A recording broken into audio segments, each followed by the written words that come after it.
Meeting to order. Roll call, everyone is here. We'll move to the approval of the agenda. We have a motion to approve the agenda. Motion. Dennis, second by Jeff. Any questions on the agenda? All in favor, say aye. Aye. Opposed? Agenda is approved, and we'll move to the approval of the October minutes. Do I have a motion for the October minutes? Kathy, Julie, a second. Any questions on the minutes? Then all in favor say aye. Aye. Opposed? The minutes are approved.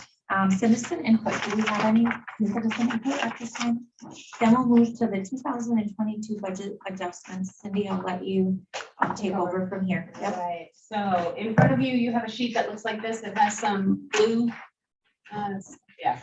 portrait, not landscape.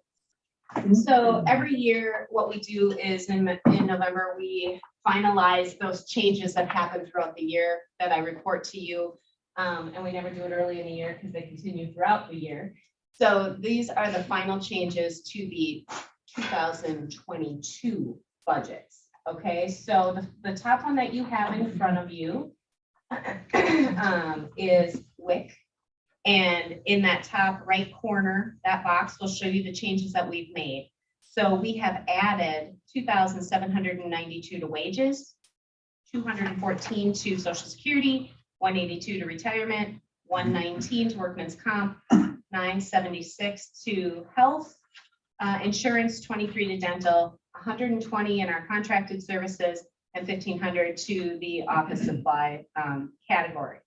So those will go in, and the grant total then increased to a complete total of $75,226.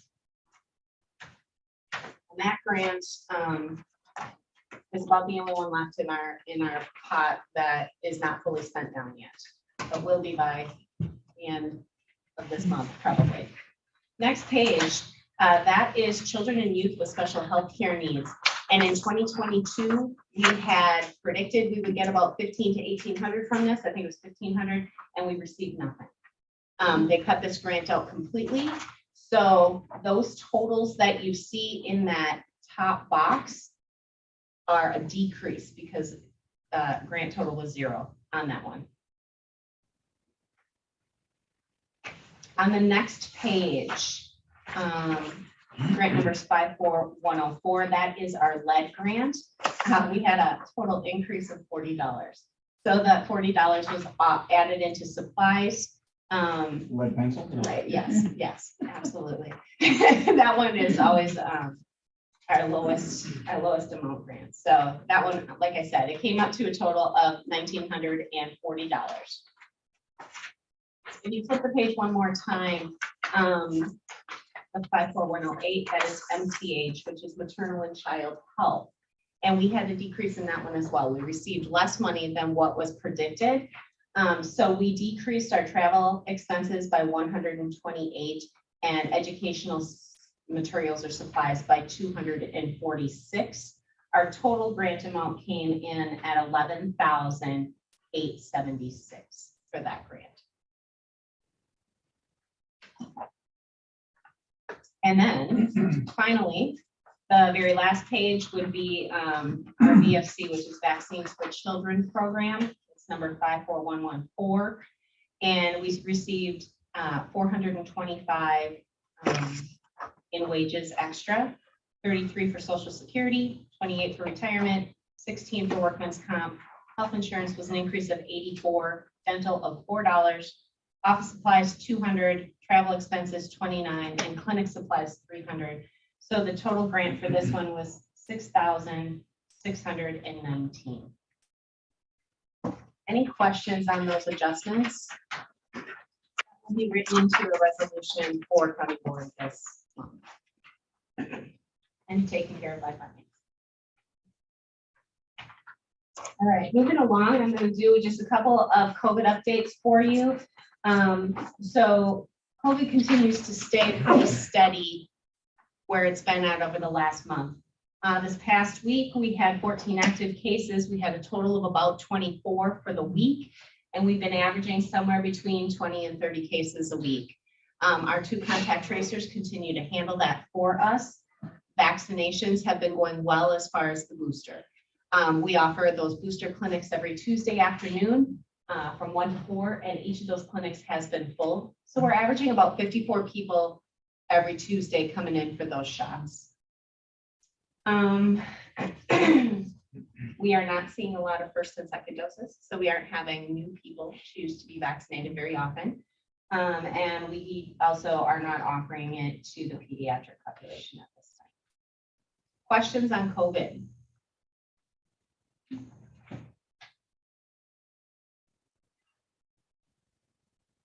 Okay.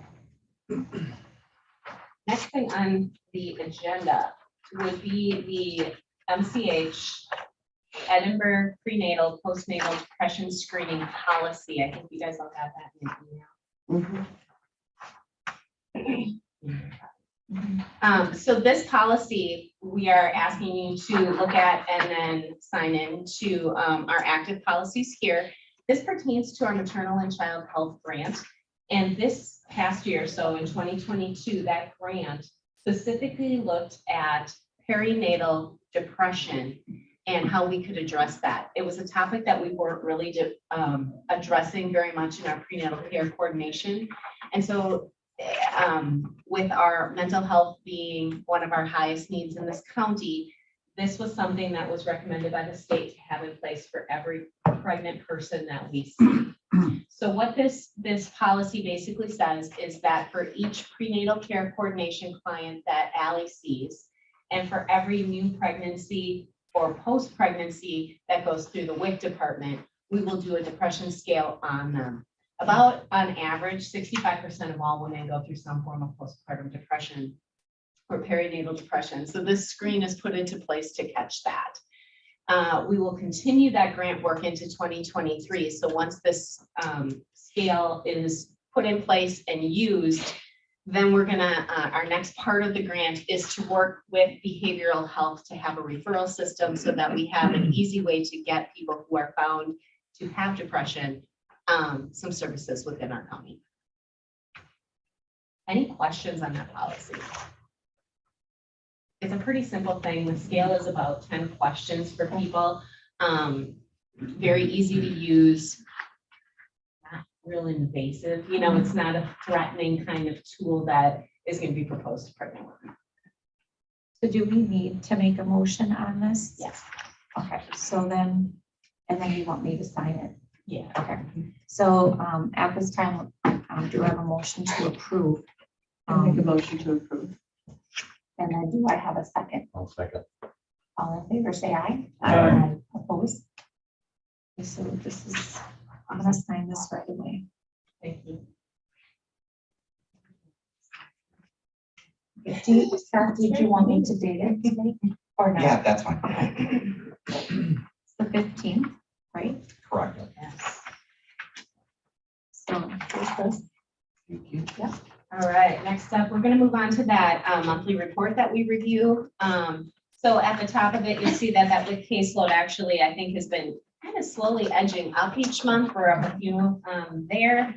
Our immunization totals are quite high. You'll see over 1,000 people got shots, and that's due to the COVID vaccination and also flu clinics. Flu clinics have been hopping for us, so that's a good thing. We had 246 reported communicable diseases. Of those, 53 were confirmed diseases, with 25 probable and 1 suspect. And then there's the list of all of the visits and conferences and things that people attended. Does anyone have a question on any of those activities? Yep. On the 13th, you participated in an NERHE meeting. What does those initials stand for? So it's Northeast Regional Health Administrator. I like it, sounds the good. NERHE. Mhm. Oh, health educator meeting. So that's something, that's a group that Jessica goes to. They're just starting that back up for the health educators in the Northeast region. So they met for a morning to kind of coordinate services and see what other agencies are doing and things that the health educators are focusing on again. each one of our positions basically has a Northeast Regional Committee that meets, that gives you support of your peers doing the similar jobs. How did you, last meeting, you talked about you were at Luxembourg to do vaccines at a certain time, and then you were gonna do another one. Yeah. How did that one go? Because the first one you didn't get It a was a lot. bomb. Yeah, the first one did not No. go well at all. No. The second one was much better. I think we had, yeah, about 50 students participate on that day. So we had a much better turnout, primarily from Luxembourg Casco, which was what we were Yeah, hoping that's for what we- because that's the Yeah. school that we don't vaccinate in, the building. And we were fortunate enough that we were able to reach out to their ELL teachers, and they were able to walk down a very large group of students that then came in and got at least the first round of shots. Oh, that's So that was helpful. Now, we held one last week and that one was not well attended again, but that was back here, which is tough for those kids at LC because they have to find transportation out here. So we're working with LC to do another one in December. We'll see if we can get the transportation going, but we did have a much better turnout there. On that same note, I can continue with some of those agency updates. So we talked about COVID a little bit, but So over. before you yeah. go into those, being that we're on immunizations and that kind of stuff, I was just curious, where did monkeypox go? It was just here and it was like a You're right. circus, it wasn't gonna end. It's gone. It's pretty just much. gone. We got a memo that said all monkeypox meetings will end. And so apparently it's just. It's gone. gone. Kill the monkey. Yeah. Can we do that with That would be COVID? really nice, wouldn't it? And what about RSV or whatever that is? So I understand that's like not a new thing, but all of a sudden I'm hearing about people around the state, personally, that their child is being diagnosed with it. So why is that suddenly a thing again? Well, because we've been sheltering from respiratory illness for 2 years now, right? So people have kind of gone back to their normal way of living. You aren't seeing the masking. You're seeing people a little less or more laxed with hand washing and things like that and gatherings. So this year, our influenza-like illnesses are spiking up. RSV is one of those, and it's ruthless this fall. It I mean, they're talking about is putting kids on everywhere. like ventilators and Yes. all kinds of stuff. So RSV, do you know what RSV is? It's respiratory. It's respiratory, but it's characterized by a Oh, okay. very thick mucus Okay. thank that you. is very difficult to cough out. So for people who are weaker, such as infants or your elderly, they have a hard time breathing with that. And oftentimes people don't really understand how to loosen that up. There's medications that can do it, but also increasing your fluids, all those kind of things. Infants can't do that on their own. Elderly tend not to do that. So we see- dehydration. correct, makes it worse. So RSV is very high right now. The Green Bay hospitals, we're seeing a fair amount of cases, but we are not to the point that other states are with that hospital rate being so high. However, now influenza is moving in. So it's that time. So our influenza rates are going up as well. Northeast Wisconsin is the highest region in the state right now. I can tell you that in 25 years of being in the health department, I have never seen us leave Milwaukee. So Congratulations. yeah, not a good thing, right? So it's just overall, those illnesses are really taking hold. They are seeing, if you remember H1N1, Of that course. strain of flu is quite high right now, and H3N2 is also quite high right now. For anyone who gets a flu shot, those strains are automatically put into that flu shot. There are 4 different strains in there, but right now it's just, I think it's that year that we're all getting back together and we're going to see those spikes in those influenza-like illnesses. What is the chance of adults getting RSV? Quite high. Yeah, anyone can get RSV. Complications, you're saying, is more like in the Correct. elderly and. So for years, no one knew what RSV was. And then they brought out a vaccine. That vaccine is only given to premature infants. It is not open to anyone else. And it's been out on the market for probably 15 plus years, but was only given to those really severely immunocompromised infants. Most people can fight off RSV. I'll tell you that it probably lasts longer than your average case of the flu or things like that, because that mucus is so hard to cough out and get over. But it's not new. Anybody can get it. And we're just gonna see high numbers right now this fall. And is it as simple as what we always talk about is you need to hydrate, Yeah. and people just simply drink more water. Wash their hands. And wash your hands. Yes. It's certainly gonna help at least, it's not gonna prevent you from getting it, but it's gonna help the system, Correct. symptoms be milder. Right, so, for anyone, pumping some vitamin C, getting your immune system up, hydrating is the best that you can, and doing that really good hand washing or using hand sanitizer out there, those are the keys to staying healthy all winter. But unfortunately, everyone kind of said, I'm over COVID, and apparently washing their hands and keeping away from people when you're sick went right out the door too. So we're right back to where we were, with that basic education. So, yeah. We have had a couple of outbreaks recently in regard to those influenza-like illnesses. We have had a few COVID outbreaks in our nursing homes and CDRFs, and RSV we've seen in the schools. So I can tell you, I had a parochial elementary school call me last weekend, one of the teachers, and she's like, 80% of my classroom is sick right now. And 4 are diagnosed with RSV. And I'm like, so you can guess that everybody else has it. She goes, yep, what do I do? So, we talked the school through proper cleaning. We made sure that I sent out a letter to that classroom saying, this is what's going on in there. So please keep your kids home if you're seeing these symptoms. And then we have fact sheets for every one of those illnesses. So I was able to send out like an RSV fact sheet to that classroom to get that information out. And we've done it a few times. We've also had some outbreaks in some child cares recently. So we've been working with getting that information out to them. On another note, influenza vaccines are being given to help fight off some of that. We are completed in the schools for the most part. So I think we went into every parochial school, offered the shots, Kewaunee School District and Algoma School District. So we had good turnouts there. And actually for LC, we did do a fair amount that day out at the expo. So we're getting the word out. We still have a little bit of pediatric left.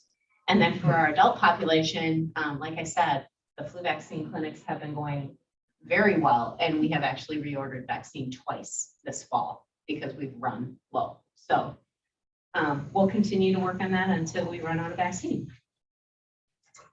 We talked about the expo hall. Let's see, our school screenings have been completed. So all the vision, hearing, and scoliosis screenings are done. PALS is done for this year. We'll start that up again after the first of the year. We usually, because that is a more senior population, wait till the weather gets a little bit nicer because they don't like driving in the ice and snow. The girls are in round 2 of Fun and Fix, which is that physical activity and nutrition coursework that we do in the schools, the parochial schools, and we offer a 5-course curriculum. So they're on the second round there, actually out doing it today. I was just talking to Jeff about a trail walk that we're hoping to sponsor again in spring. We had a good response when we went to Bremer Park last month. And so we were discussing how could we make this bigger? How can we get more attention? How can we bring more people onto our trails and in our parks? And so we're working with Promotion and Recreation and looking at May 20th of 2023 to sponsor a bigger walk that would require a registration. There would be a small registration fee with it, but any monies that would be made at that walk would then go to support the, he calls it PIP, but it's the inclusive park group. So Physically inclusive park, is that what? yeah, which That can make is up an acronym too. Actually, is it PIP or BIP?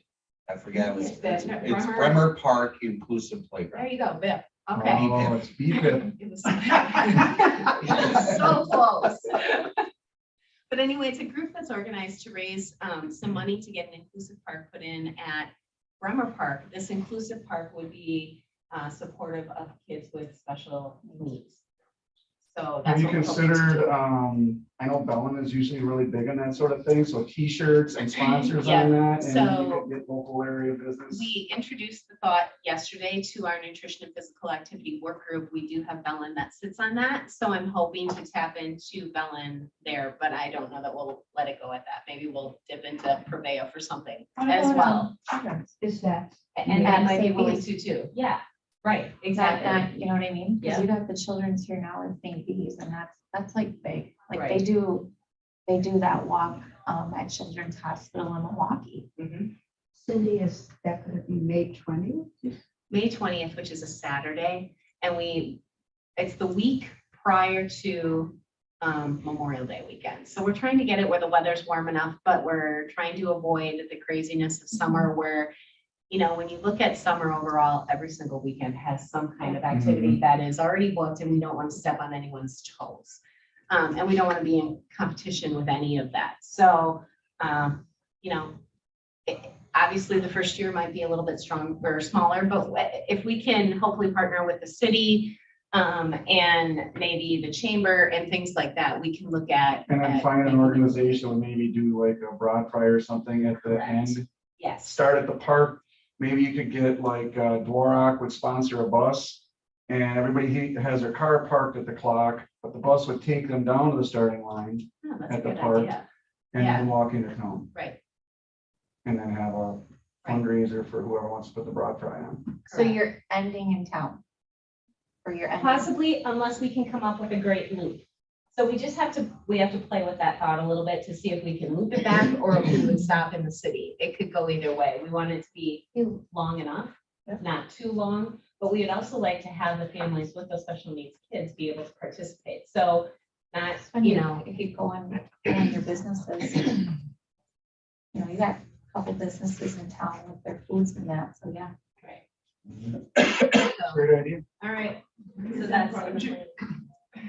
The project at the park still a goal? Are they working on that? Yes. They're still working on Do you know where they're at with their fundraising? No, they now have a chart. Okay, So that's in place, and I know that they have kind of a model that is a tree that has leaves, and people can like sponsor things by purchasing a leaf on it to put up at the park and things like that. But what maybe I can do is talk to Dave, and in the next month or two, have Dave meet us here at this meeting, and he can give maybe a little update on that. Yeah. Moving on. Kim will appreciate this one because she asked about it recently. So every 5 years, each health department in the state is required to do a 140 review by state statute. And I have been notified that our 140 review will be in 2023, and the date of it is July 27th. So that is a Thursday. It'll be here at the health department. The Board of Health is welcome to attend. And what they've told me is that it has changed. So I'm not quite sure what the whole process will be. 5 years ago, it took me 9 months to prepare for that review, pulling out documentation, policies, writing elaborate summaries of programs that we did. It was very, very in-depth. And they have tried very hard to make it not that anymore, but they still told me to plan on 3 hours. So I think it's more of a question and answer than it is to have things written up in the format that they requested before. But as I learn more about it, I will share that with each of you. Like I said, you are welcome to attend. So are you, well, until they send it to you, probably, you can't, can you relook at what you did the 5 years before and Yep. So I have all of unless that. they change it Yeah. dramatically, but you would hope they would make it a little easier. Someone It told was me in depth. It It's was, very in-depth, and they said now it's Yeah. more of like a verbal quiz. That's what one of the health officers. so COVID referred helped to to bridge. So you didn't have to have everything. I mean, the last time the table was covered with Yeah. binders and books. That and binder was big. yeah, It my was- binder for the 140 is like about that, Yeah. that deep. They told me it's not that, but they will quiz you. Hmm. So I don't really know what that means. So I'm hoping to learn more as it comes along, but they did share the date. It will be 3 hours, and I think it starts at 9. That's the time that I have tentatively right now. Last time was in the afternoon. Mhm. Chris will still be a part of it. So anyone who took part in it last time, Chris Collada led that. And he is still one of the people that will be here from the state, but not the only one. And then my last thing, pretty much, I think that I have to report off is that we have received our consolidated contract for 2023. That is the overall grant that provides us with the vaccination money, lead, maternal and child health, bioterrorism, WIC. All of those grant amounts now are secure. They were finalized. Today is the last day for it. Mine have been locked, which means that the state road signed off on it and we're okay. So within the next month or two, I will get you the totals on where we came with that. Every single grant estimate that I put into the budget that you received in September was increased. So not by much, but we did receive more than expected on all of those. So I'll get those totals out to you. I have a question. So like with the jail coming up, and I believe, you know, with the new jail, there's areas where they can put people who have mental issues. Is that gonna be where you'll have to assist a little bit? Because right now we don't have that in our jail. So when they have somebody like Another that, program. so they, yeah, is that gonna require where they're It should not. What it will require is for behavioral health staff to be present for the counseling parts of Yep. things, but the jail subcontracts their own health care. So the nurses will not have to cover in the jail unless I just go private insurance, but I think that's where it's at. Yeah. That's the So intent. we gave up jail nursing many years ago. Okay. And because it's too much and it's very unpredictable. With a staff of 2 nurses, you're on call 7 days a week, 365 days a year. So, you know, when they're bringing someone in at 2 in.the morning who needs blood testing or things like that, nurses are called out regularly. That's what they subcontract for now.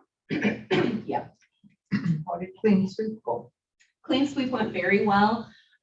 So they had a record turnout, but I think that record turnout was partly due to the draw for the electronic recycling that was going on through Raymond James. They were packed.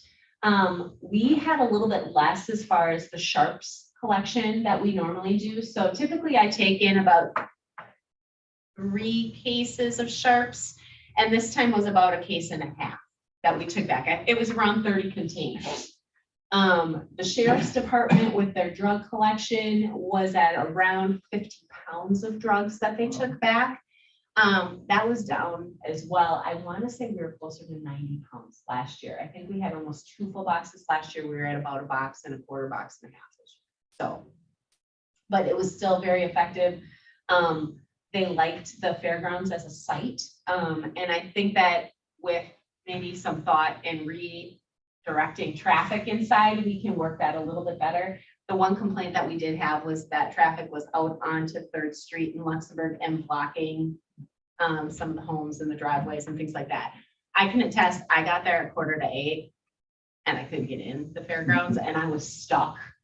So I did this quick call to Allie and it was like, I am stuck in traffic. She goes, I'm the car behind you. Oh, okay, now we're both stuck and neither of us down there. So we were kind of laughing about it. different ways of how we wanna. Yeah, and I don't think I made people happy when I drove on the long lawn next to them to get down there. They were all like, who does she think she Yeah. is? And I was Don't you like, think with all the accesses to get into the fairgrounds that the people working it or running it can come in a different way? well, I think what they're gonna try to do is redirect it maybe to the side entrance where like Salmon's Meats is, and then come up and use more of the pathways within the fairgrounds to get people. Because what was happening is you pulled in off of 3rd Street, that's a narrow strip. The vehicles for the county are parked right there, so you can't get around and you're stuck. Yeah. And you can't go the back way towards the track either. There's not really a way to drive around that way. So it just kind of got bottlenecked up there. And yeah. Dave has made some suggestions to Tracy. I think that will improve that traffic flow for next I year. heard nothing but good comments, nothing but good Yeah. comments. I think that people were very happy with it. And Kewaunee City maybe had done one, or someplace in Kewaunee had done one maybe a month or 2 prior. appliances and stuff. Yeah, Yeah, and yeah. that was, they had from the high school all the way to Jordan's. Correct. lined And up. what happened was people got turned away in Kewaunee a couple months ago because they reached their maximum capacity It for was a full truck semi. storage. Yeah. And that's all they had planned on. So those people that got turned away came then to the Yeah. clean sweep. So it was a lot. of people Kewaunee that is showed looking up. at doing that again in the spring. Yep. So, Clean sweep had about 115 people pre-register. They had over 220 show up to the event. So it was a lot of people that came through. Because Tracy had 150 packets put together and I was out of those Yes, before 11:30. I was out of those. it went quick. awesome. Algoma's having one in spring too, like they always have. This one was, what was the date again? September. We did ours for October. I think it was October. We were there like the second week of October. After school. Yeah, Kewaunee, I think we were in September or Oh, something. gosh. Okay, maybe I'm thinking, Yeah. yeah, to do is, could we do like a spring and a fall? We have done spring before, which has not been well attended here, and I don't know why, but I think that people just want to get rid of the junk they collected over the summer, so fall seems to work better for us. The fairgrounds worked well. We learned that the landfill did not when we hosted it there. So we've typically done it at the highway shop on Hillside, which is, it works great. The only problem is that you have the highway, which leads to a little bit of traffic challenges. And then when we pick fall, we have Hillside Apple Orchard there. I like the fairground. I think you can, Right. with all those little roads in Yeah. there and coming off of I think it's Stallman's in better. there. And it's oh, nice not to have the traffic on the Yes, highway. yes. So, any other questions on any agency updates?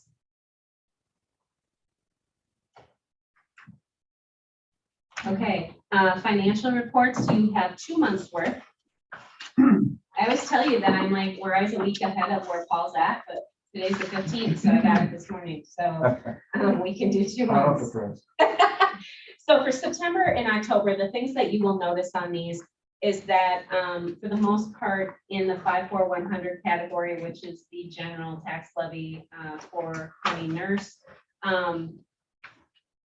we have not spent the full budget there and will not, because that's our last choice of spending as far as we got those grants spent down. All of our grants are 100% spent down, with the exception of WIC right now. We may have, $50 left in a couple of them that we'll take care of this month. And our goal is always by November 30th to have all grant spending spent, so that we can make the end of the year a little bit simpler. So, What about the immunization one? it depends on what Is it organization you look at. So 54106, you'll see is not spent down. Right. And that technically usually is a county pot of money. So that's usually tax levy money, but in 2021, we received a COVID immunization grant for 51,000 some odd dollars. That replaced the county money in there. So this is actually COVID money that I'm choosing to carry over into 2023, and that will pay for our immunization expenses that we typically tap into county dollars for. So we got that money and it wasn't like we had a time to spend it. Has to be spent by the end of 2024. That's the one. Yeah. Okay. There's So Scott, how does that affect our general fund then? If she's budgeted that, and this is all general fund stuff, but then she's interjecting this grant money. How does I that? like Cindy very, very much. Yeah. So any But county then money does that that money we don't then spend. just goes back to the general Somebody fund, and then next is that cash carryover? And what happens is it goes to the general fund, sits there unless the board were to then budget it, or if we somehow needed to take money out of the general fund, that would go to finance if it's. Or does under it go to 20. reserve? I would just, it's just best to say the general fund, because that's the general fund. It just goes into the general fund. But that's great, keep up the good work. Yes. That's why I Yes, said, so we I have- like it That very was the much. nice thing about COVID, right? Yeah, We yeah. have a just fair keep writing amount. checks. A fair amount of money every year that, because of the grant funding that we receive, we try really hard to spend it. every dime of it.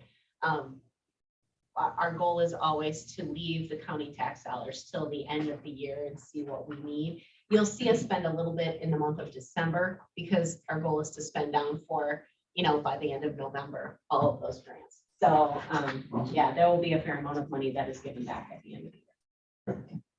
And it's the same for both of these financial reports. So September into October, you're going to see that the grant spending has been our focus. And questions on that? All right, that's all I've got for you. All right. Travel request. We have overtime. We also have little to no overtime. You'll see that on the nights that Ally worked at the expo hall later, there may have been an hour, a couple of hours on those weeks, but otherwise we have had no overtime.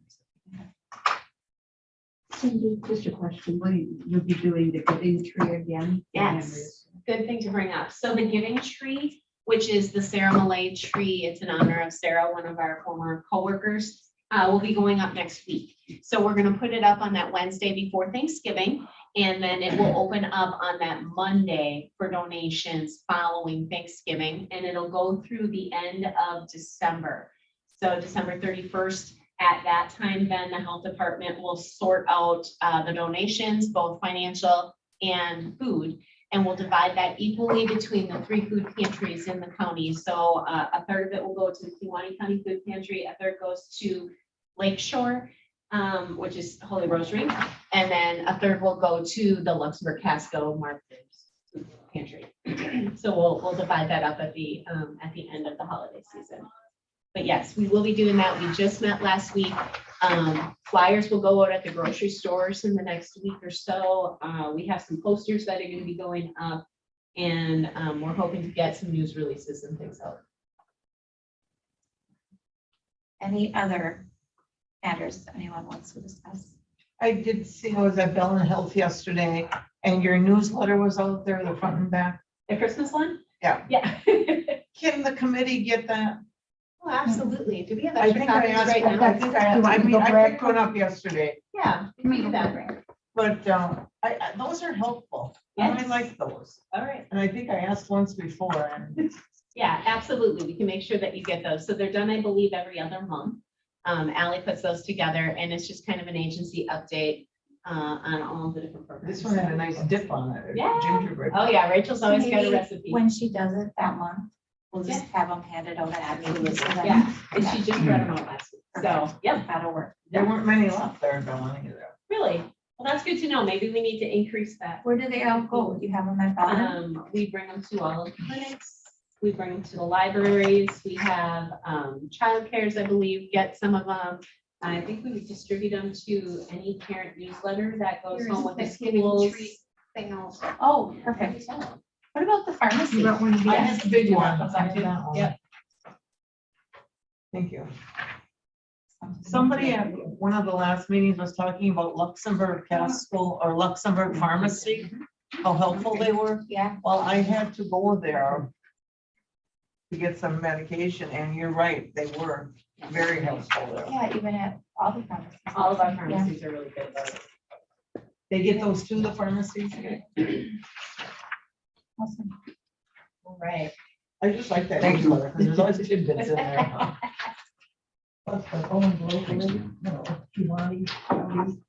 Yeah. Yes. All right, any other matters? Then we're going to the next meeting dates, and I have on my calendar December 12th, 8:30. Is that correct and good for everybody? Okay, do we The only want, thing with the December meeting, we will be back in here just because they needed large for Christmas gifts and that to families. So we will be back in here in December. But then after that, we should be back in the large. perfect. Who kicked us out of the big room? I'm sorry, Who kicked us out of the big room? Santa. Santa, yeah. Oh, look at Santa. We like each other. Yeah. All Was right, that back on a Monday then, Kim? yes, Okay. yes, this was my fault. Yes, of course. This What are we- was my fault. Actually, it was my December husband's 12th. fault. So, but we should probably do January because we always jump ahead, don't we?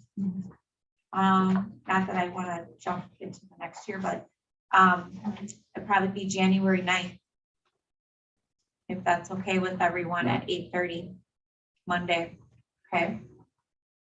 All right, so December 12th, 8:30 and January 9th, 8:30. Then do I have a motion to adjourn? All right, I have a second. All right, all in favor? Say aye. Opposed? This meeting is adjourned. Thank you.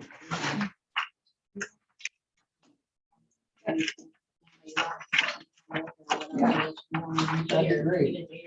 I think there's a lot of resources that we have for that.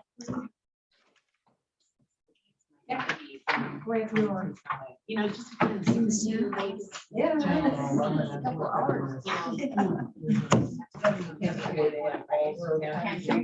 You're gonna already be at the clock.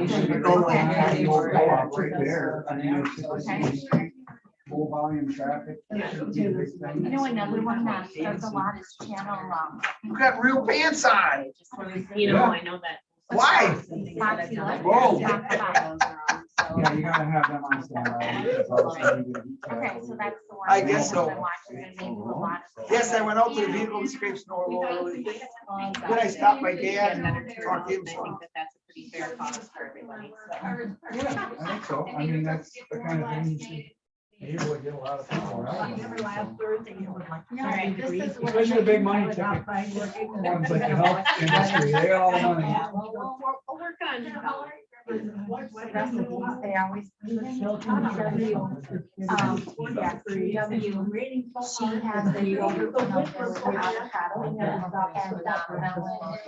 It's there at the end of October. We went for a long weekend. I just can't. It's 70 days there that whole weekend. We did. We're outside. Yes, I do. And we're on the treatment plan. HCO plan. And I think that's why I love it. Yeah. Then moved here up to there? performance plan, which is in our mill. It's very much like, Pardon? Okay. those are. Muzzle number two? You know, there's little bits here and there. That's it. Because we're, I haven't gone to a steering meeting for quite some time, so I plan to some, but I don't know. Another strength problem. I always have something to learn to say no, whatever. What does that do? It's an ideal place. Hold it off. It's easy to get. But don't they have someone you step into them or something?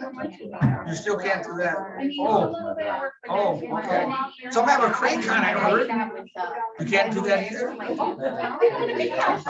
don't know, I don't have a car. Nah, I think it's still, I think we're still okay. Yeah, I'll hold off on snow for as long as possible. I don't think so. She's on the phone. Do you need her phone? Oh, yeah, thank you, thank you. I think everybody's in the. Now we're going in the other room? No. No, I think we stay in here. We'll stay. Yeah. we'll Yeah, stay. we're gonna stay in here.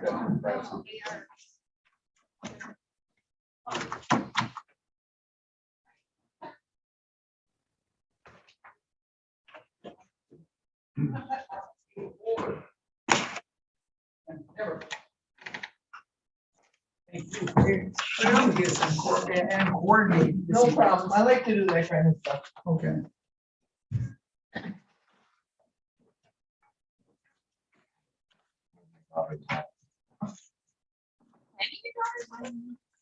When should we get married? Next October. Oh my God, they should have an hour. Let me know. Okay. Thank you. Good morning. I just can't get into it. Well, but then all of a sudden you will. And it'll be go, go, go. It's kind of like that now. I'm sorry. Morning, guys. How you doing? Good. Is Well, it good to see you. okay? Scott can get a. You wanna just? You want to sign for me? Okay, sure. I have to bring a notepad. Wow. You're the signer on the public comment? I didn't see it. Oh. Just let me Okay. grab something from. Well, Scott's got it. You guys can- He's coming back in anyway. There's not enough room for everybody, I guess. I don't know. It's okay, I can still sit on your lap, you'll be. Well, I could sit on the floor. I'm looking at it. Go ahead, sit there. All right. Yeah.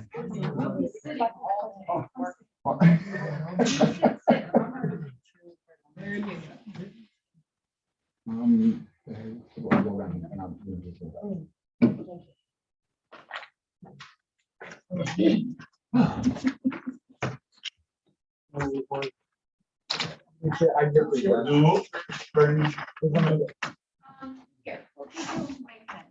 I apologize. Do you have like a pad that they could write on? Yeah. clipboard. So I apologize. Here, he's got these notes, but I can use this pad. Is that okay, Rob? Or Robert? Can I just use this pad just That's on fine, the for right? Okay, Sign in. just, yep. And it's usually just a name, correct? Yes. Okay, yeah, just your name. Maybe, the township. And let's do that.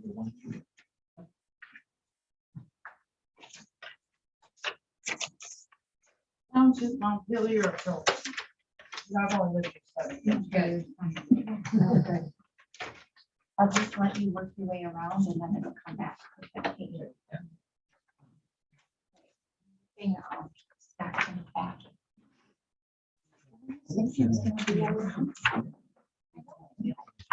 That's your stuff or Scott's stuff? Oh, then maybe he just went to the bathroom. Oh, gosh, it's okay. Oh. I don't know if you went to the bar for that or what, but. I'm like, looking for him. Like, where did you go? I felt lost out there.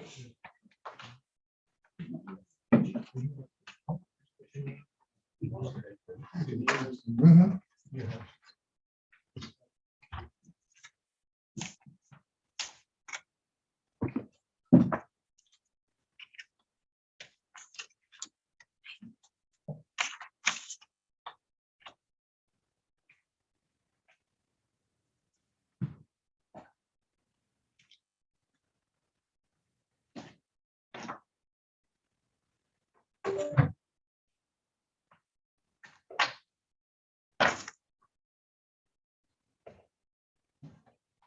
Morning, Bernie. Yes. One. There's some chairs here. I will be sitting working all day. I'm good. Oh, okay.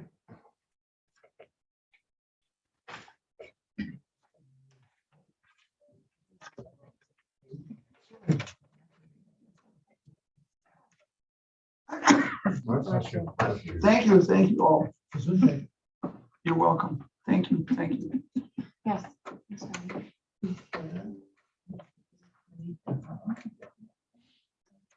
No, what we did is, some of the people did not want to go with the secretary. So I put it as kind of a table that, because we haven't discussed it here on this board, we went from Tara not being here. So that's why we need a session. So I tabled it. I tabled it to where we need to talk about what we're gonna do, because we also started that new program. Which, were you here when we voted on that? Where all the reports and everything are put together? Were you here when we talked about the new program that we brought up? Were you here to help for that? When you was gonna do. Yes, you were. You were here. No, that's me. That was it. Okay, you were, okay.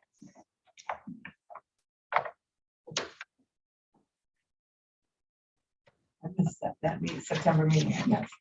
Now I took your tab. Okay, That's why I was going. you were gone and people came in, so we wanted to get names down. So No you're worries. using that to write on. So No worries. I don't, do I want to start the meeting till they write their names in? Because if they speak, Well, as there- long as it's working its way around, if you want to start, feel free. okay, all right. And Robert, are you getting that kind of going or? is I it- am, I'm trying to bring it up. That's fine. You tell me when. I'll wait to. Everyone's met off.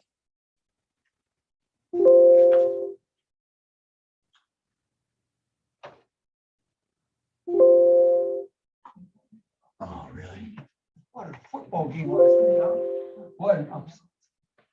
I watched it on the radio. It is. But we Which one, haven't the Packer really game or the talked night about game? none of all that. Well, the Packer game was, Where we're at. that was intelligent. That was exciting and challenging. Fun too, but Eagles getting upset on Washington. Yeah. Well, even say Dallas, I figured Dallas would have unfortunately ran all over. That was the good, huh? Packers. What an inspiration. Yeah. Absolutely.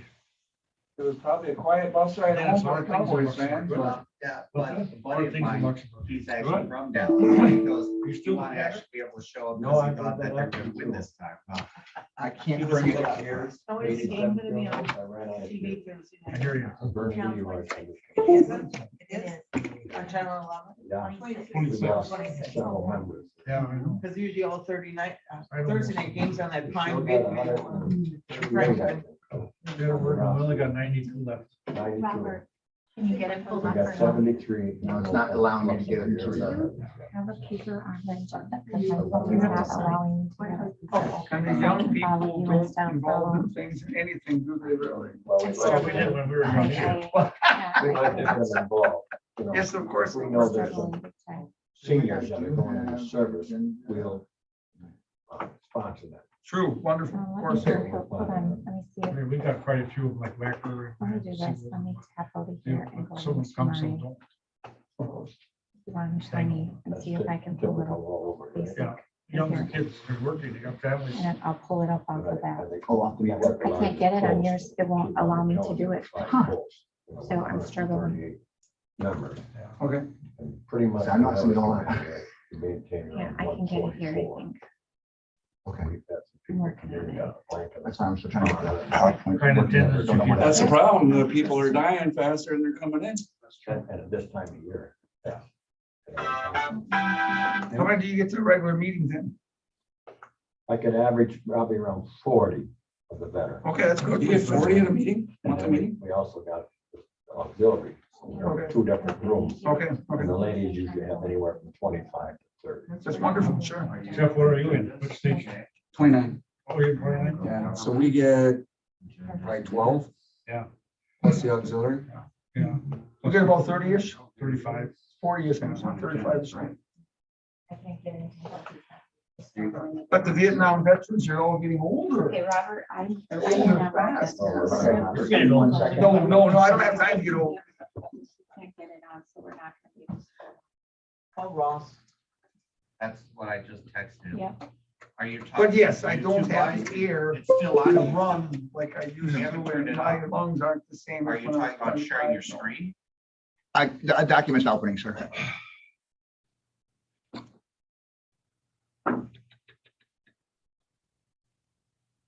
I'll probably have to get on my stationary bicycle pretty soon. Yeah. But no, I went to the bicycle yesterday. Got it. I talked to the neighbor and they go far, so. There's no big cows again. Milk cows again? Yeah. There's no place for milk, I'm sorry. Oh, if you don't have a semi load or a truck load. But I was told there's, Pennsylvania and Minnesota, there's lots of places they got little farms, but not Kewaunee County. No. How strange and different. The little farmer now is Mark Steiner's with about 650 cows or whatever. Well, there are a couple of You can them. just, Yeah, it was too good. you But can, basically, that's, with the Zoom part, you can just, who would have figured that You're 20, fine with 25 years ago? Yes. I don't know where the Zoom went. Toward all our good. YouTube. Okay. I'm ready. It's on, right? Recording? I believe so. So at this time, we'll call this meeting to order. Roll call, everyone is present. Approval of the agenda. Do I have a motion to approve the agenda? I so moved. Milty, a second by Dennis. Any questions on the agenda? All in favor, say aye. Opposed? Agenda is approved. Then we'll move to the approval of October minutes. Do I have a motion for the approval of the October minutes? Approved. Dennis, a second. I will second. Milton, guilty. Any questions on the minutes? I think I was at that meeting. The November 3rd? No, October 10th. I mean, I'm sorry, October 10th. But I think you said you weren't. That was September meeting. Okay. All right. Robert, can you put her in Yes, for ma'am. that meeting? Okay. I will make the adjustments. Okay. Anything else on the October minutes? Then then all in favor say aye. Aye. Opposed? The minutes are approved. Then we'll go to citizen input. Do we have any citizens here that would like to speak? Any citizens that would like to speak? But If I may, Madam Chair, Mhm. I'm gonna guess because this is new for folks. This is now your opportunity to say something, because then when it goes farther into the agenda as members of the public, you're not allowed to speak. So if you want to say something about an item that's on the agenda, now's the time to do it. I'm just wanting to make sure so people were aware, Madam Chair. True, excellent, sir. And when you speak, if you could give your name, and I usually allow like 3 minutes, so, okay. Well, Keep it under, so, yep, thank you. I'm not a speaker, so I'm here because the veterans are being pushed back and pushed back. It's time to take some action and get Robert some help. You go there, he's not around, he's doing something else all the time, trying to keep on top of things. That don't work. When we go in there, we want something. The only time we ever go in there is when we need something. We should be taken care of. All I got. Thank you. Steve Rosinski. I'm just gonna say that when a veteran needs help, they call in, they need somebody to answer that call. They don't want to be put on hold. They want to say that somebody telling them to go back later. Sometimes they need help right away. If you can't do that, there's nobody there. So somebody would help out with that would be valuable. Thank you.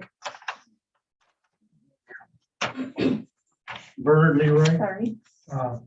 Luxembourg, Commander Luxembourg Post. We need somebody at the office at all times. We just recently had a funeral last week and Rob was busy and trying to get information because we got to get, you're asking for active duty military. And that's going to come through Rob. We requested that through Rob and they want to have it done by Veterans Day. This is on Wednesday. And the family wanted it done by that day. We were able, luckily we got it worked out, but it was a lot of phone calls, a lot of running around. It used to be just get the call, get to the secretary, Robert, you get on top of it right away.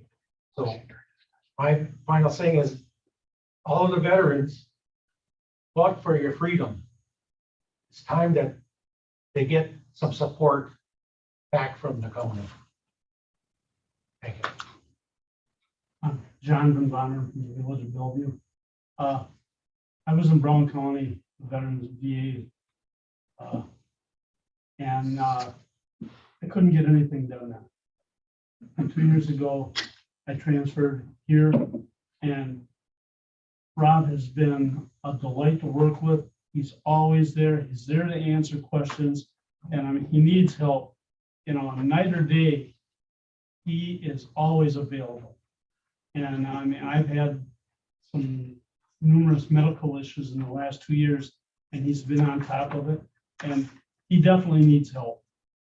And I just, like the gentleman spoke before, we've given everything we've got. I think it's time that the county, state, or wherever it comes from, gives back to help us veterans and to help him.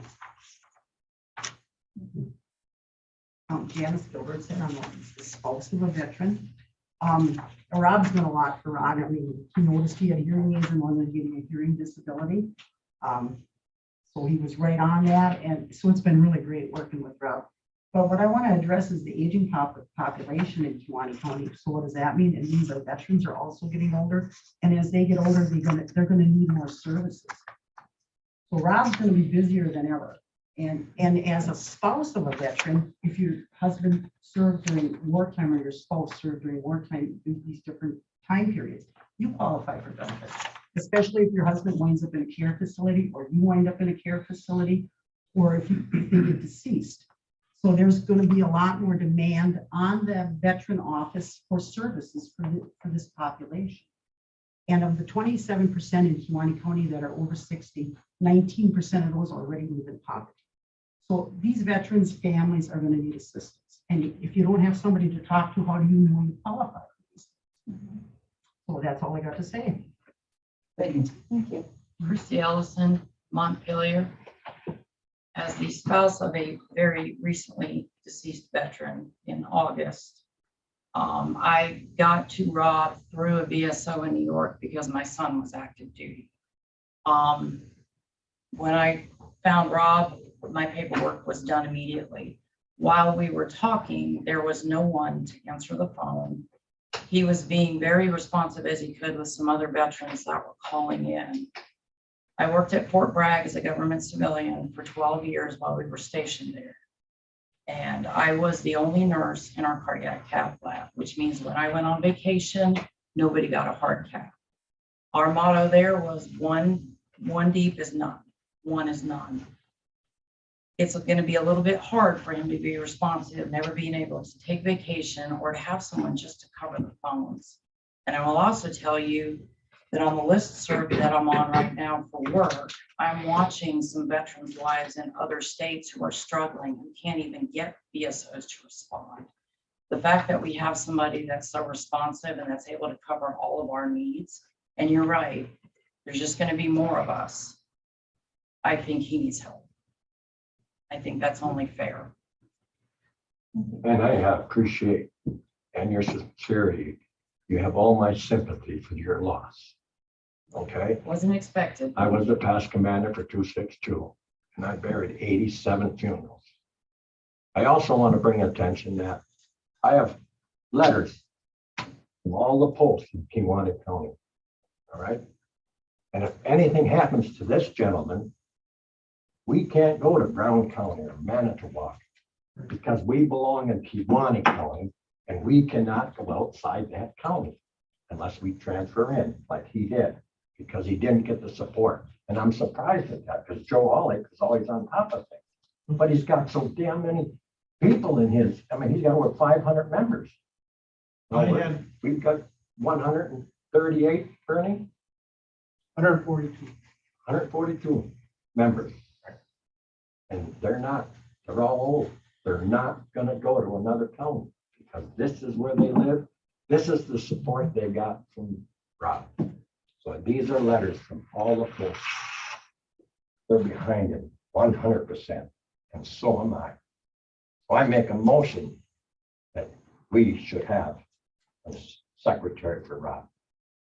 Can't make that motion. Full-time. Not, We're not yet. citizen Not yet. input, Dennis. That's Yeah. our public comment. Yeah, we can't, sorry. I would just say all in favor. I also furnished those letters to you. You had those. in front of Yep, you. I have them. Yep. Jim DeBoer, I just want to comment and saying in the past, working with the office, it was very good. I just wanted that support to continue because I don't have much more to add, but I just agree with everybody that just commented now. Anybody else? Hi, I don't know you. Good night. I'm Lily Reese. I'm not only a veteran, but I'm a spouse of a veteran. This would be my husband. Coming into this county, I didn't even know the VSO office existed, much less a committee. So that's very unfortunate. My husband took the position on reference from a friend of ours. That's when I discovered that this service was available. So speaking on behalf of the younger veterans from Iraq and Afghanistan wars, there's a plethora of benefits that we were not aware of coming out of the military. And had my husband not stepped up and done the research and continues to do the research, we wouldn't know what was available to us to get some assistance. So speaking of that, when it comes to vacations, any family time, my husband is consistently on his phone. And that is not an exaggeration. And I don't think you completely understand the scope of what he does. He is always there for his veterans, much like he was in the military.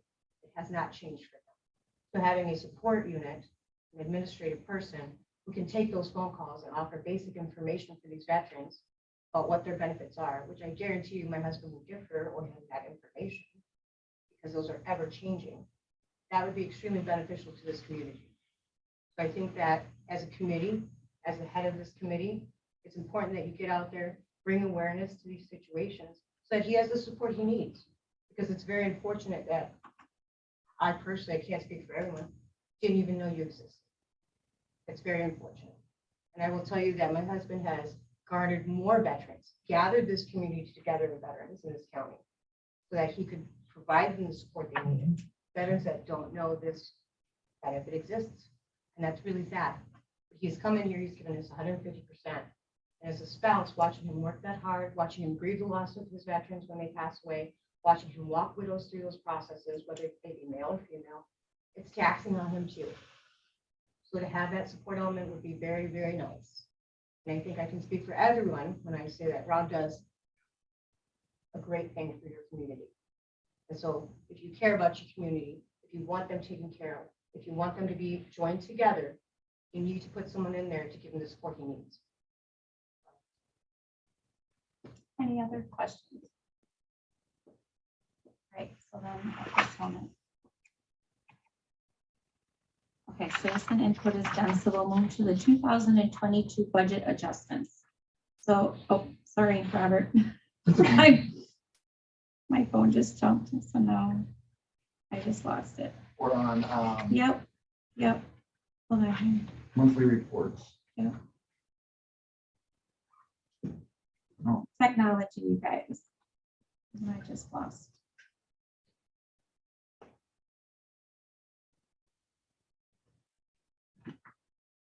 Okay, we'll go to the monthly reports. I'll let you go, Robert, and okay, I got it right here. So I'm gonna let you go over to your department operations, and then you can just go from A, B, and C. Okay. Okay? Well, start with the monthly reports, and then we'll go to B. Okay, so these won't be on the board, just so everybody knows, these are not on the board. So the monthly reports, I'll go to my activity report first. So in the month of October, we had 21 appointments that were scheduled. Also realized I was out of the office for the week and a half for fall conference, so I was gone during that period of time. So that's why the numbers are a little bit low. The walk-ins, we had 18. I had 125 incoming phone calls. I had 153 outgoing phone calls, 201 outgoing emails or faxes or electronic communication. We had 2 veteran relief applications for veterans in need, 4 additional opportunities, which was my training, and then home visits and the assisted living facility in Green Bay, actually to Pier, where one of our veterans is now housed. I had 3 compensation claims. We had 1 pension. We had 6 intent to files, 2 appeals, and 3 applications for healthcare. So far right now, we're on track that we will surpass our numbers from last year as far as our yearly total. And you can see that if you compare the last couple of years, like we've talked before in previous meetings, we do have an increase in our phone calls and electronic communications. So that has been happening and continues to happen. I'll go to the claims that we adjudicated at the end of this year. We had a veteran go from 20% to 100%. That was a change in his monthly benefits to $3,428. Retroactive from VA was $13,000. We had a veteran who was 90% after doing his higher level review. We moved him to 100% now. He is increased his benefit by $1,357. Retroactive was $2,912 because he already had 90%, so he only gets a little bit back for his retro pay. I have a veteran who went from 40 to 50%. Which is an increase in benefits of $303. Total retro is $6,130. Now that's on top of, so although we call it CDRP. CDRP is concurrent pay because he was 40%, he wasn't eligible for that. And once he gets 50%, he becomes eligible. So with communicating with VA and then contacting DFAS to make sure that audit is being done on his account, that's the total that will happen once the audit is completed. So we're still waiting for the word back on that one, if I have to fight it or not. I have a veteran who came in the office. He went from 0%. He is now 70%. We won that case. It's a case we've had out since June, one of my ones that was lagging for so long. Change in benefits was $1,530, dated, went back to the beginning of August. Retro pay is $26,000. So our total increase in benefits, monthly is $19,853. One-time payouts was $48,940. Our projected total will be $935,798. So Robert, do you feel that you're getting better response? Remember how you said it was like slow, where you weren't getting the response back? People weren't in the office. Some of these claims were hanging. So what we did with Director Honeycutt when we had our fall conference, he was actually down there and talked to us.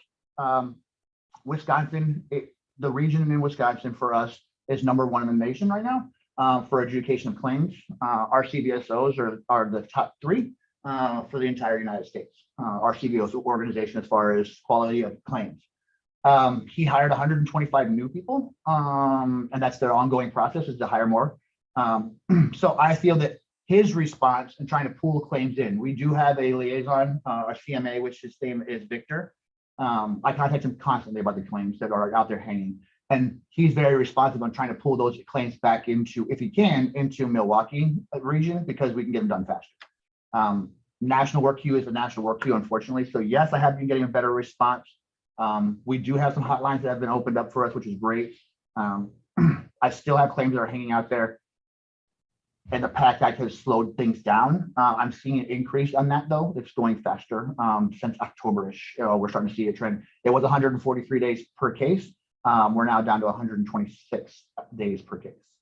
So it's decreasing. I'd like to get back down to the 90s where we were before. So. Was that brought up at the fall conference? Yes, we had a lot of people. Well, obviously, all our organization was there. Our commissioner's organization was there, and then we had people from VA, the regional offices, there also, and appeals. So I have a case right now that's still out there. It has been out there for 5.5 years. That's under the legacy appeals. That process, the judges have to review everything. They're so overworked at this point because they have a lack of judges to do that. So those appeals are taking longer. So I do feel that they have responded to our concerns as VSOs. So when you're doing some of these cases, are you able to put some of this into that new digital system we have, or is that not up and going yet? It's not been going yet. The records migration is taking longer because of the naming convention. The way I told them I wanted it done, and this is for ease in the future, instead of taking this entire package, say this is the veteran's file and scanning it all as one document, I have then divided that. So the veteran's name, and then it divides, here's his discharge information, here's his medical record. So I made sure that all the documents are in there, so it's quicker to access and quicker to review. So that's taking longer. I talked to them just this past Friday, and they are saying that it'll be done by next week. Next week, Friday, is when it's supposed to be done. That's just the records migration into digital.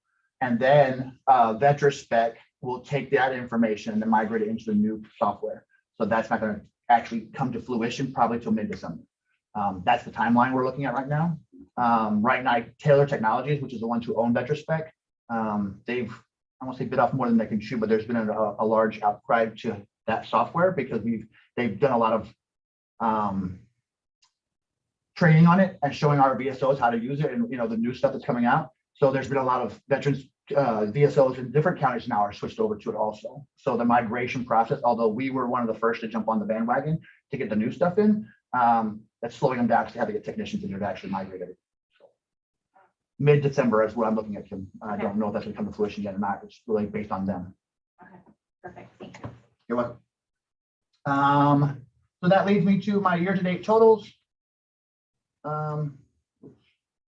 I kind of went over that already, the 48,000, the 19,000 total coming in for the month was 68. And then I already kind of went over that already. So sorry about that. No, that's fine. So that's where we stand for our monthly report. Can I just ask in those monthly reports, did you get any farther with the van, same with like grants or anything? No, when I was out of the net, coming back from conference, I had a large influx of calls that I had to respond to. I contacted core counsel to sit down and actually go over that stuff with him. Unfortunately, I did not have that on my plate. I just couldn't keep up with it. So did you hear anything when you were at the fall conference to any counties? Yeah, so I did actually talk to I talked to Wassa and Jeff, excuse me, he's really good at all that stuff. He does the grant already. So he's trying to show me, he sent out documents to me in order to kind of help me along in the process, the beginning phase of our endeavors for the transportation program.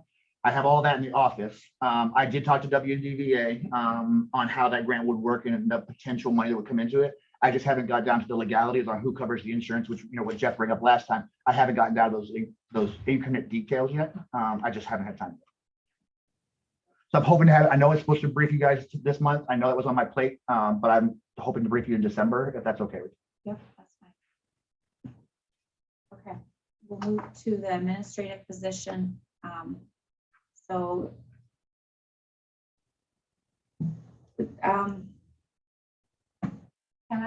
Can I give my thoughts on this underneath? Absolutely. Okay, thank you. So First of all, thank you to all the veterans who do serve our country. I appreciate everything you do. And this position at the executive, I tabled because we wanted to discuss it here. Never did I say I don't think anyone on our committee ever said we were getting rid of this position.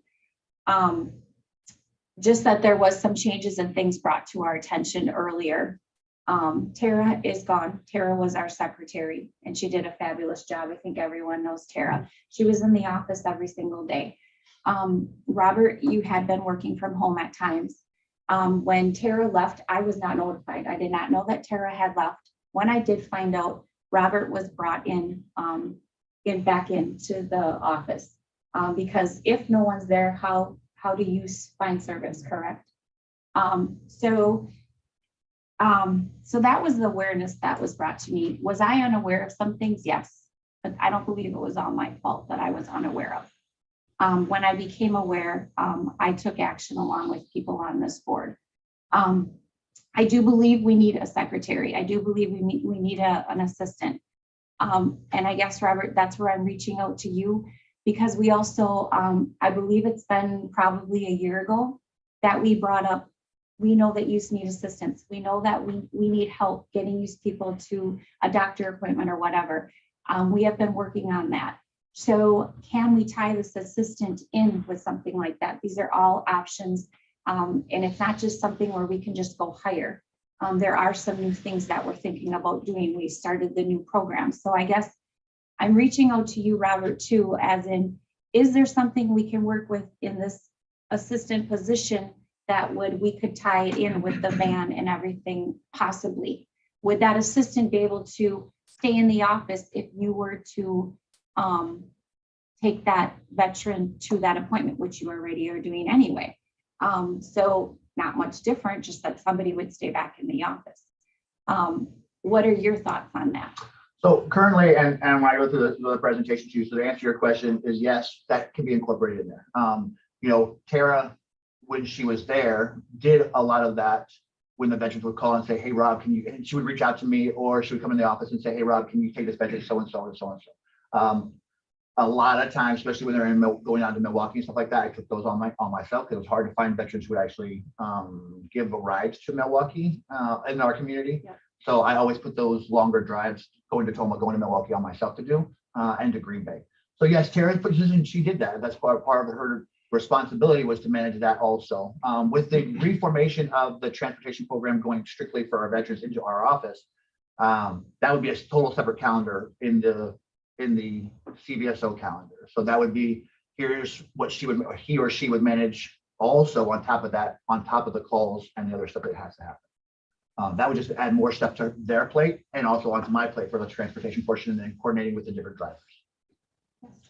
So I don't want to get ahead of your presentation, Robert, but first of all, I realize this is on our agenda, but I guess to be clear, the executive makes the decision on filling this position, correct?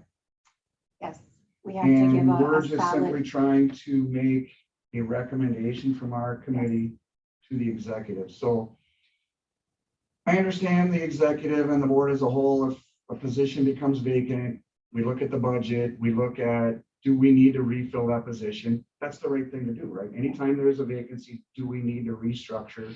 Where are we at? Well, in the case of the veterans, we are looking at expanding this program a little bit. And I don't mean expanding it, do we need to hire 2 people or anything like that? But we were looking at the transportation side of things to helping our veterans from within the county get to their appointments, whether it's to Green Bay or possibly Milwaukee or what have you. And Robert's been trying to juggle that with the resources or lack thereof and making that continuity going through with the veterans currently. We did approve the digital record keeping, which I think is going to be a great tool. It's not just a tool to make it more efficient in the office that we don't need another person in there. I think part of what you had expressed earlier was you can do it on site. If you're doing a veterans visit, you can get that records access on site, whether it's at the nursing home or the veterans home or what have you. Yes, sir. So it's a great tool that way. Our veterans office should be ran like a business. What that means is it should be open with somebody there every hour that the county is open.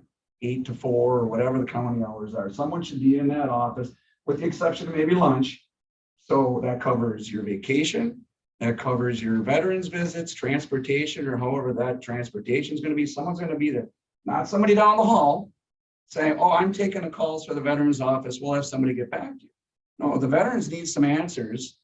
And we don't understand. I mean, I'm one of the younger veterans in town, and I don't know half the benefits I have. I've learned quite a bit since I've been on this committee, but there's just a ton of benefits, and especially for spouses.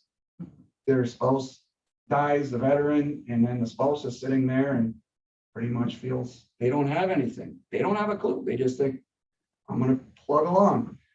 So where I'm going with this is, I don't think the needs of the veterans in the county are less. I think they're only gonna become more. We've all agreed, and any of us that are in the Legion, look at our membership, they're dying off and the young ones aren't coming in. We're an aging veteran population here. And our needs are only gonna be more. I don't think now is the time to cut back on anything in our veterans office. So again, I don't want to get ahead of your program. I know you got a lot of justification here, and that's great. And I'm just trying to make your presentation easier. Thank you, sir. So I do want to make a comment if you don't mind, ma'am. So the chairwoman actually, during that meeting, the motion was made by Supervisor Poppy to not fill the position. At that point is when Kim stepped in and said, hey, look. Nobody, and then no one gave a motion after that. Correct. So it It just died. sat there. There was It no died. second. There was no second. It died. That's when I stepped in. So I'm Yes. glad that Kim did, because then it bring it back down to the committee, and then Rhonda made the motion to do that, or Supervisor Rhonda made the motion to do that. So I'm very happy that it came back down here. And the reason I bring kind of a little more attention to it was just because I want you all to understand, and I know you do. But when we make that recommendation back, I wanted to give you the facts. I was invited to speak. I didn't get to speak. I wasn't asked to speak on this case. So I'm giving it to you guys to speak, so you can see and all the justifications I have coming up when we do the presentation. Thank you. Can I make a motion to, that the Veteran Service Committee recommends to the Executive Committee to fill the position? You can? Yeah, but now you're taking away Dennis's thunder. Here's a motion in a second. Is there a way that that we can tie in, because I don't want to let this thing with this transportation go. Can we tie that in somehow so when it gets brought to the executive, because this is something the vets we have been We've been working on talking this. about this for what, a year? Right, A year and now. that's why when it went to executive, I'm like, wait a second, we have this that we're working on that nobody knows about. I don't know if any of you even knew we were doing this. Right. So we've been working on this for a year. I didn't want to let that die. So are we able to tie that in?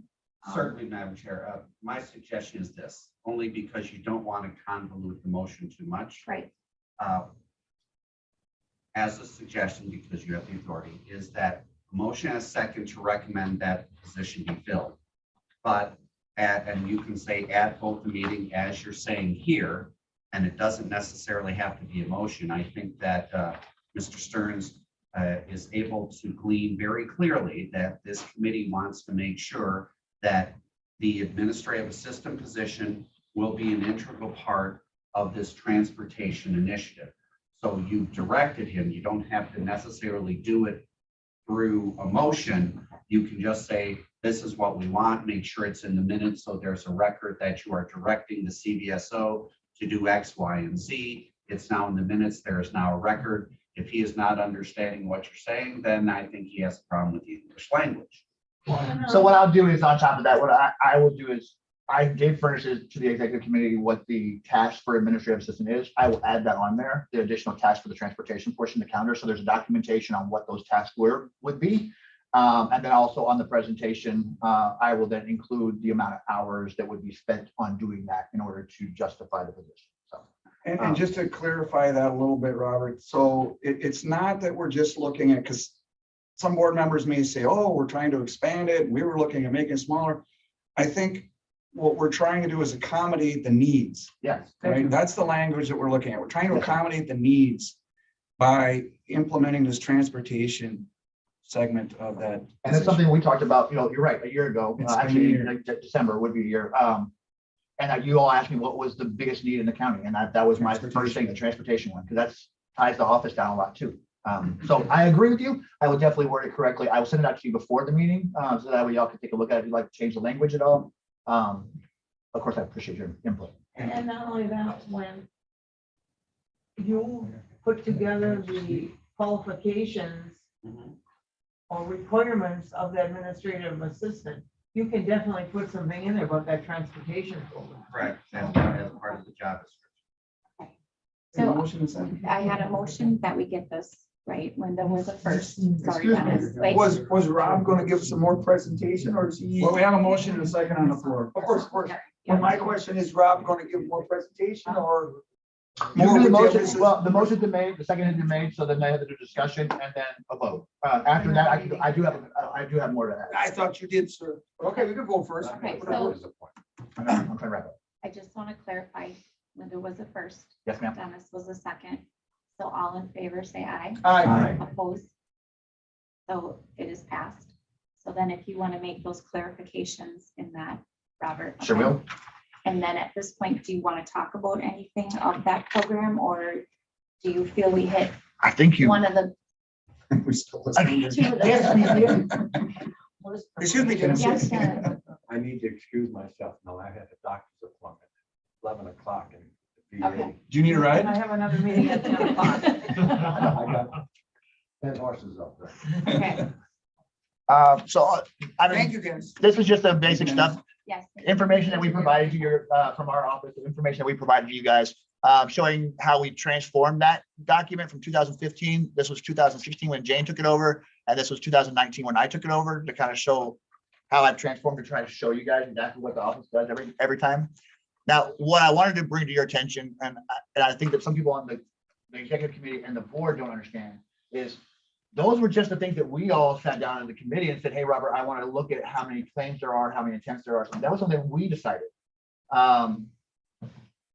This is the additional stuff that's not on that tracker at all, that we keep track of in the office for our grant purposes.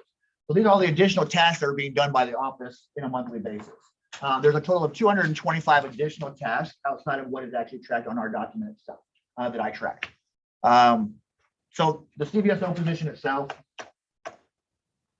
my hope today is to show you the need for a veteran service office to have a vacant administrative position that was vacated on July to be filled.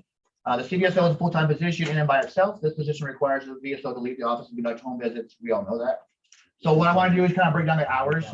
It's real simple. There's 716 hours in the year.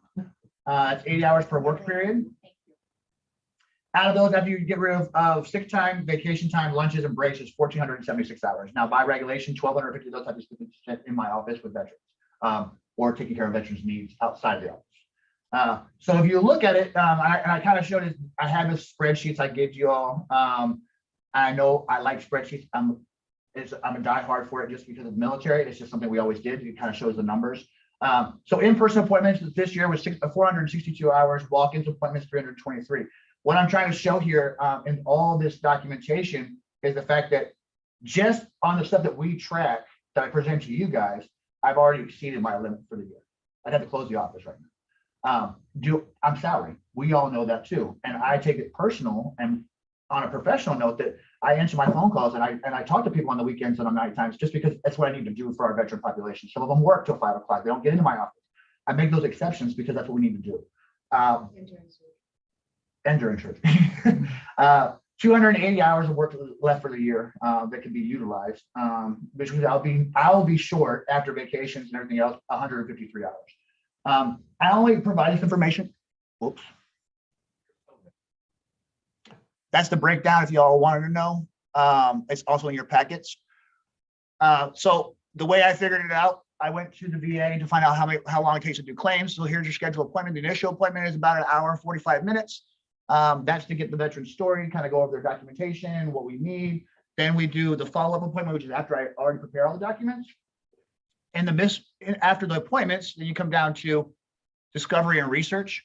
And I don't remember if you I said during the meeting in the executive committee, I showed in the back, I actually had 3 boxes back there, different sizes. And I wanted to show you, those are 3 claims I'm working on this month. I wanted the executive committee to understand. Some people walk in with a box full of documents and hand it to me and say, hey, Rob, I want to file a claim. And it's my job to go through that entire box of folded papers and everything else to find those treasures in there that are going to qualify for the claim. Some veterans are very organized. They come in with a huge box of medical records, yay big. And they say, here you go, here's all the records for all my stuff. And then I have to break all that down. It's not simple. Now, when I was at home, and there were some comments, and I understand the concern, the claim research and stuff like that was what I was doing at home.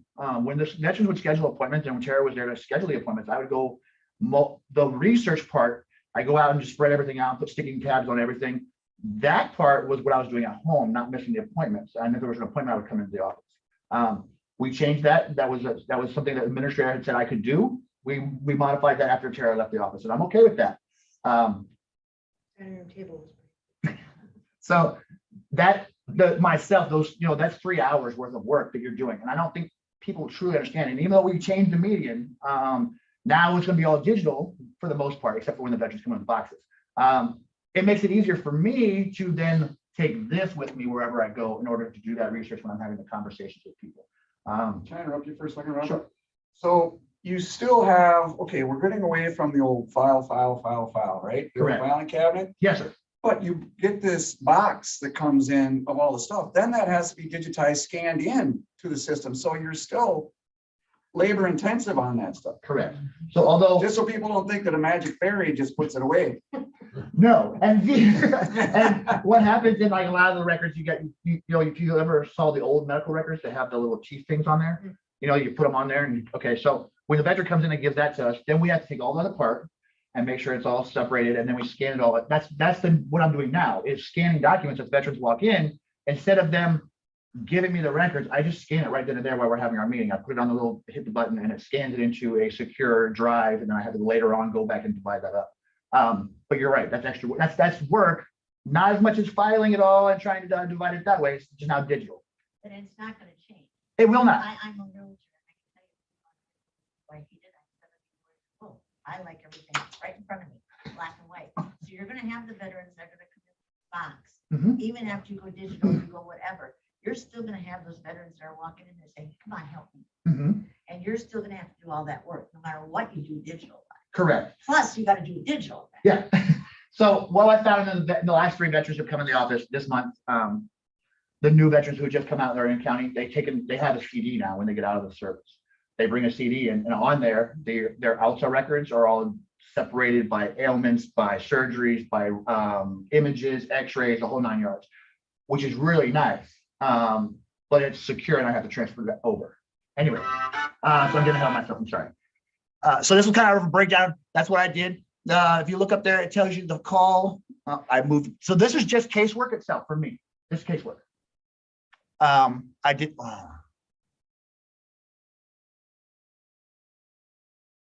So this is the administrative assistant. And I broke that down. Same thing. Only difference is the fact that they only have to do 40 hours worth of training versus the year. So there's a little more time. So it's 1,516 hours. So on top of that, everything that Tara did right currently, up until the time that she left, was 799 hours. So that was half the year. And that was on the additional task. Now, what I did for those were it's incoming calls, outgoing correspondence, and veteran applications. That's not any casework whatsoever. And we know Tara was a claim specialist, so she did do casework. And that's the broken down right there. So the 5.67, that's actually the National Call Center's average of a phone call. We all know that some calls are, hey, Rob, can you look this up for me? That's really quick. Some calls are, I'm sitting there for an hour to discuss stuff on the phone. So it just varies. So I just do the average and I use the national call average. So that's kind of combined on how you look at those and then how it's calculated for the time itself.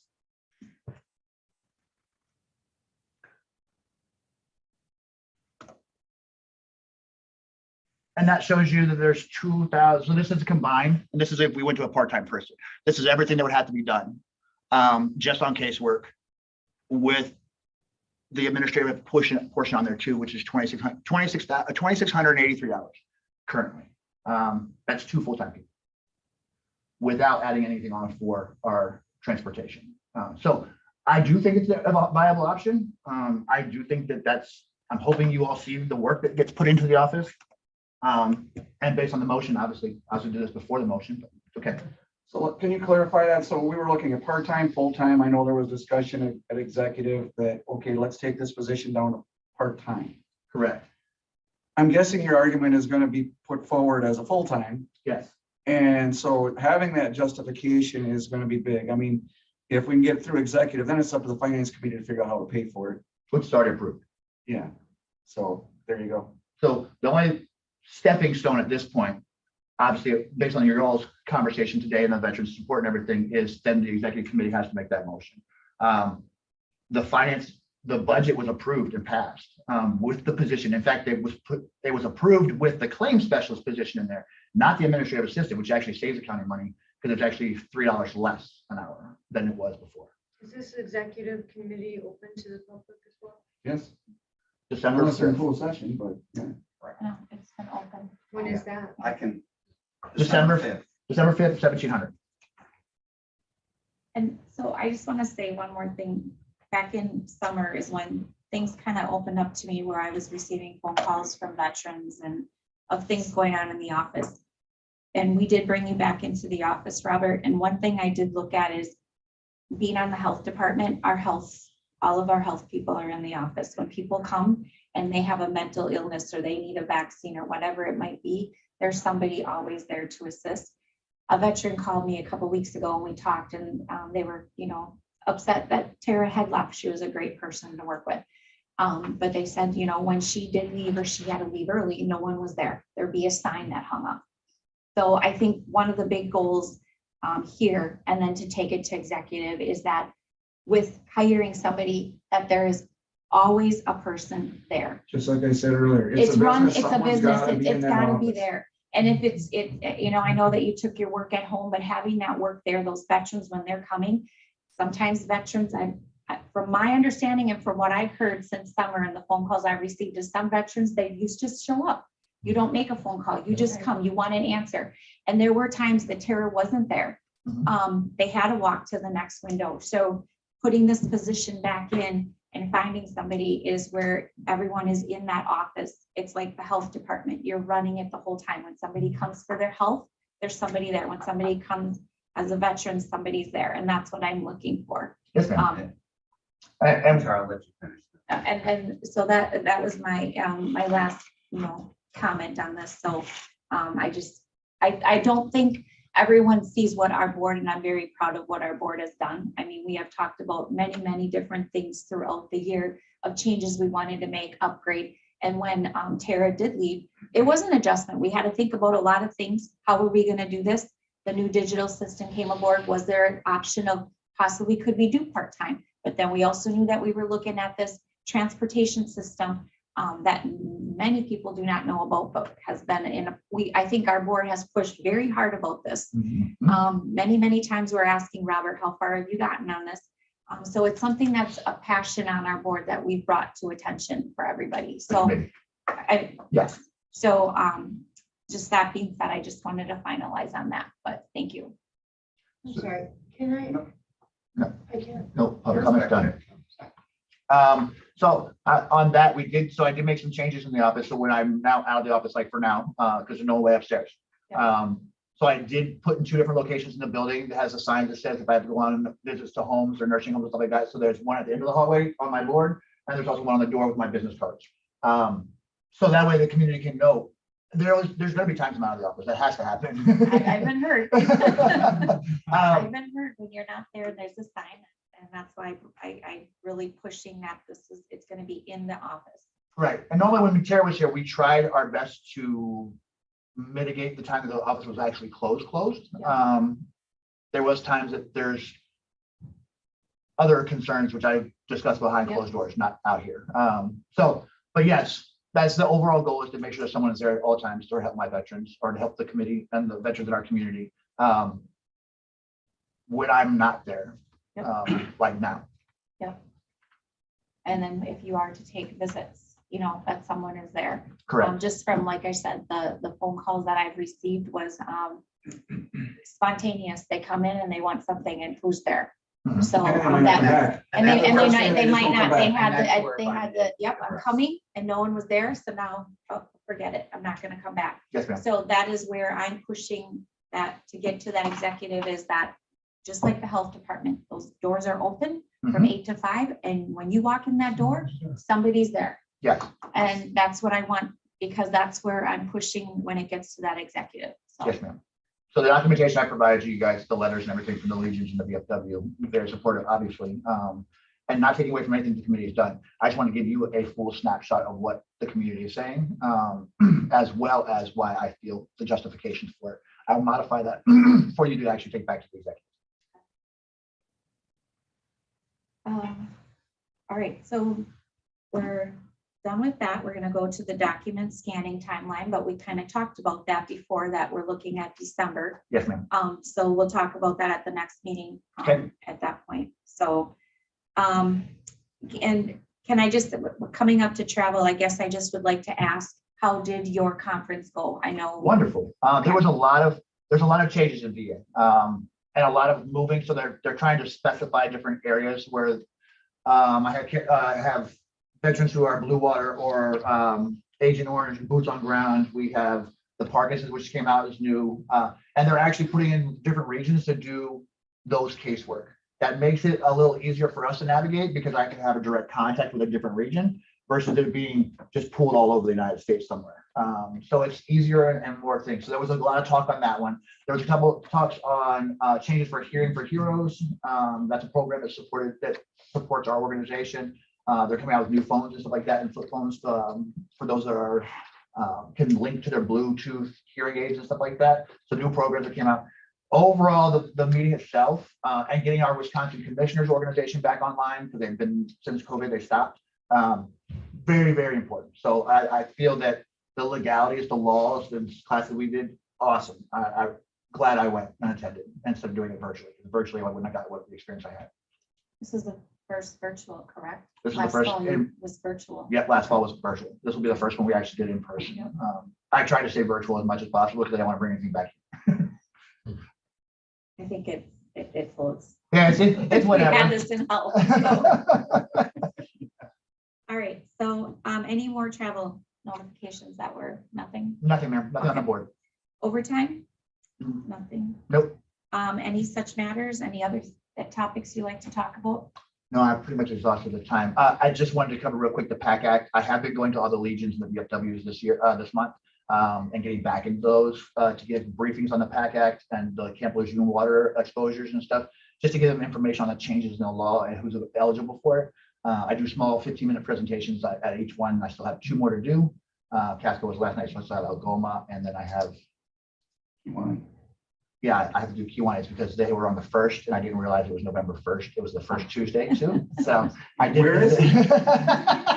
I had was a whole hour block set aside. I'm so sorry. I did come to the VFW later that week, and I was like, oh, it was the 1st. I totally missed this. I will do it in December. I will get back into there. So that's when I have missed. So. That will stay on top of it. Yes. The mayor yelled at me. Okay.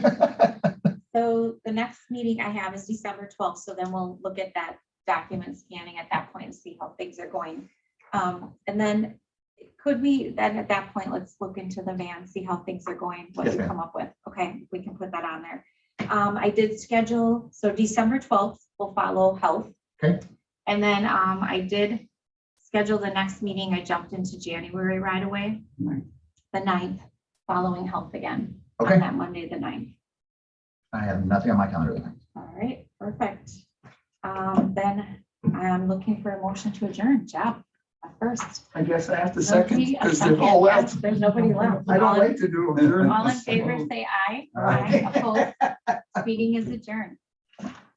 Got it.